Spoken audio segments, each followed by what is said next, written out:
And we are back once again. My name is Zach. I am joined by my co-host, the man, the myth, the legend, Billy Williams, here answering all your diesel questions. Thank you. Recently, you had a tech call with Dennis out of Florida, who had purchased from us the Injector Super Kit for 6.6-liter LB7, available now on our website, dieselcare.store.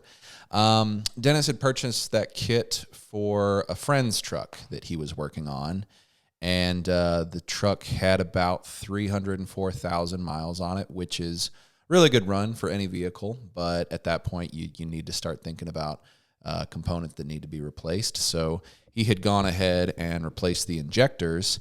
Dennis, however, is a Dodge man, and he's more familiar with the VP44 fuel injection pump, and he was asking about the CP3 fuel pump that comes on the Duramax and whether or not that needed to be changed. Yeah, that we thought this was a good call. Thank you for the introduction and the kind words. We thought this was a good call to post because I get questioned a lot the difference between the various fuel systems. And the Dodge VP44, it was only a 4-year run from 98 to 02. But there were a lot of them out there, and there are some major differences in how they perform in the engines. So this was a good opportunity to discuss not only Dennis's problem, but the differences between those two systems. Right. So let's take a look at the call. Not really. Hello, it's Dennis. Hey, Mr. My name's Billy Williams. I'm in the tech department of Diesel Care. Billy Williams, man, you should be a country singer with that name. Well, I wouldn't get very far, unfortunately. All right, sir. I talked to Spencer, and he gave me a little bit of background. Let me just toss this out and make sure I understand everything correctly. You've got an LB7 that you're working on, and I think you bought some injectors from us. And he had said that you had some questions about the injection pump. And so I'm just reaching out just to see what assistance I can be to you. Wonderful. First off, thank you for the call. I apologize for the horrible joke. No, that's quite all right. If you heard my singing, you would understand. And full disclosure, I do play guitar and I do sing, but only to my wife. I respect that. I would love to say that I made enough money with diesel that I don't need a singing career, but that wouldn't be true. But how can I help you? So this is a situation. It's a family friend. I'm a Cummins guy. I'm a VP44 type guy. That's all I've owned and worked on, and older 12 valves. Right. I ordered the premium injector with the cups, the O-rings, the injectors, obviously, the lines, the gaskets. And, I was thinking the truck surged a little bit. Mm-hmm. I know it has a couple bad injectors. It has 304,000 miles on it. It's not towed. It's not driven hard. It's just a pavement princess, little lift, little tires. And I was thinking, man, I replaced my pump when I did my injectors, only because we all know VP44s are trash. I didn't want to put good money behind, or bad money behind good money, and the pump let loose. I'm under the impression that's a CP3 pump. That is, yes. And I just didn't know if they were the type of pump that are great until they're not, if they have telltale signs, or what your professional recommendation would be, since I'm already injectors deep, and this guy just wants the truck to run another 100,000 miles or so. So let me ask you a couple of questions, so I can come up to speed. When you say it's got 300,000 miles, is this the original pump? Original pump, to the best of my knowledge. The old man had it, which is everyone, my buddies, they find that hard to believe, but the old man pulled a little boat with it. Right. And ran it back and forth to Austin, Texas from Florida, just back and forth. Okay.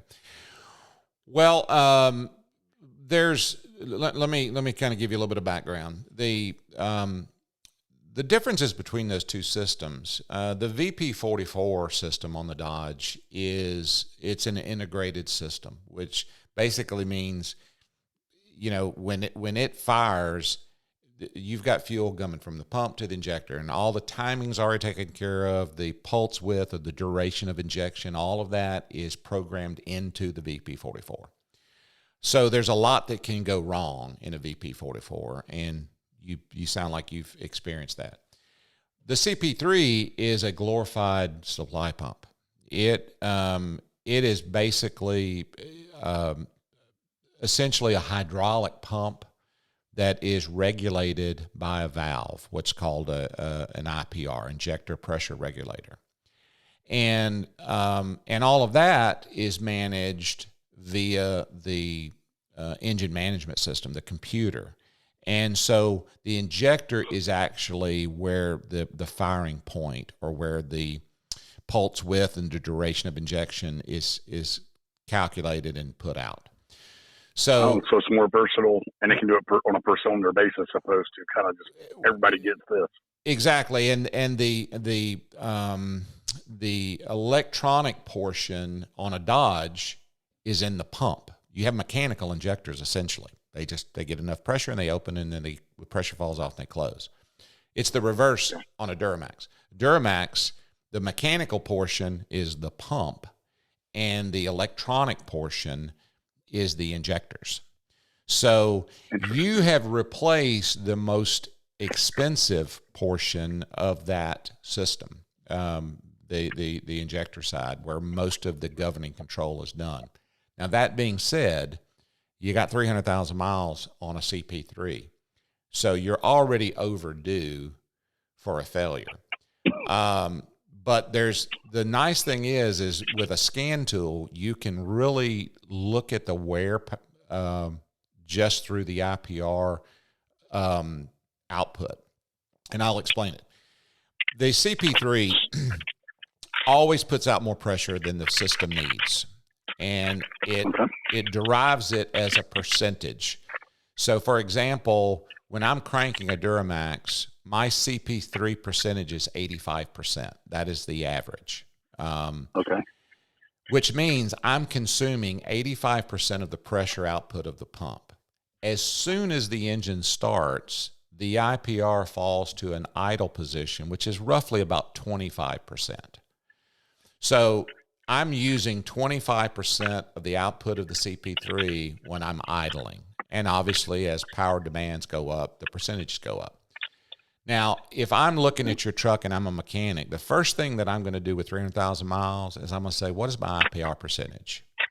And if it's above 28% at idle, the IPR is having to open further to get to the pressure it wants, which is indicative of wear in the pump. So that's how and I've had trucks that come in that run fine into our shop back when I worked in the shop, but the IPR would be at 38%, and I think it's wallowed out. Wow. And it's having to work a little harder to get to what the truck demands, and that tells me, and I would translate it to the customer and just say, your pump is on its last leg, and you can choose where it's going to fail, but you can't choose when it's going to fail. So, I mean, essentially what you want to do is you want to look at those IPR percentages. If they're 25 to 30%, I'm generally okay with saying that it's still got a lot of life left in it. If at idle you're drawing more than 30%, between 30 and 40 is the range. If it's drawing anywhere near 40, you got to pull it. It's done. Understood. But if it's in the low 30s, you can talk it over with your buddy and just say, But I can tell you this: once they start to fail, it accelerates fairly quickly. So if you're above 30%, you maybe got another year left in it, maybe less. It's on its way out for sure. Yeah, and I can tell you the normal failure range on a CP3 is generally around 250,000. So we're on borrowed time. It's not a vehicle that I would take on long trips. Understood. But those IPR percentages, that's your thermometer for gauging the health of that pump. That's all I need to hear. I'm going to go put it on the old laptop right now and see where she's at and give Spencer a call back.